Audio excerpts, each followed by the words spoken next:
Allons-nous vraiment payer pour les Grecs? Plusieurs niveaux de réponse à cette question.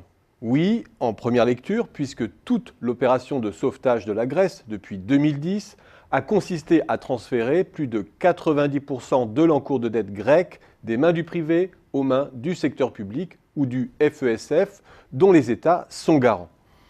Non néanmoins sur le plan technique. Je vous recommande la lecture du texte d'Yvan Best sur le site de la Tribune en date du 5 février. Ce que coûterait vraiment aux contribuables l'annulation de la dette grecque. Non, car on n'a jamais vu de défaut total d'un État. Mais même à prendre cette hypothèse, le calcul n'est pas celui qui consiste à diviser les 42,4 milliards sur lesquels est exposée la France par le nombre d'habitants ou d'adultes pour aboutir à 650 ou 800 euros par tête. 1. Les 42 milliards sont déjà adossés à des emprunts de l'agence France Trésor. Et au taux actuel, l'État français perçoit une petite marge d'intermédiation. L'aide ne coûte pas. Elle rapporte éventuellement quelques euros aux Français. Si la Grèce ne rembourse pas, l'État français réempruntera à échéance. Le contribuable n'y verra que du feu et en sera quitte pour les entrées d'intérêt perdues côté grec et les intérêts qui continueront à courir sur les 42 milliards empruntés par la France. Au taux actuel, une charge de 5 à 10 euros par Français que l'inflation viendra éroder à la longue.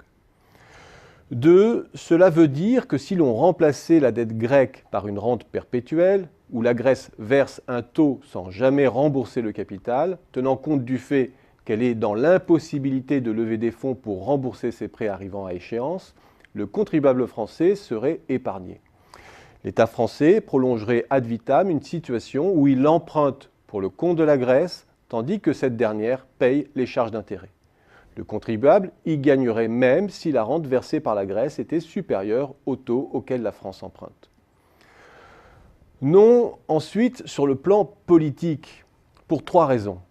Premièrement, les 40 milliards sur lesquels nous sommes exposés n'ont été empruntés que pour délester les agents privés, et notamment les banques, des pertes liées à un défaut grec inévitable. Il s'agit d'un renflouement déguisé de nos banques.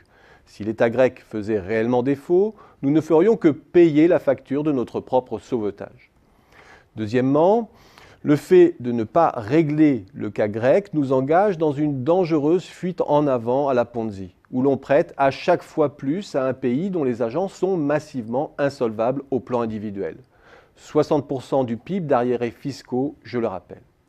Nous prêtons donc pour sauver la face et maintenir le service de la dette grecque. Une escalade qui coûtera d'autant plus cher qu'elle s'effondrera tardivement.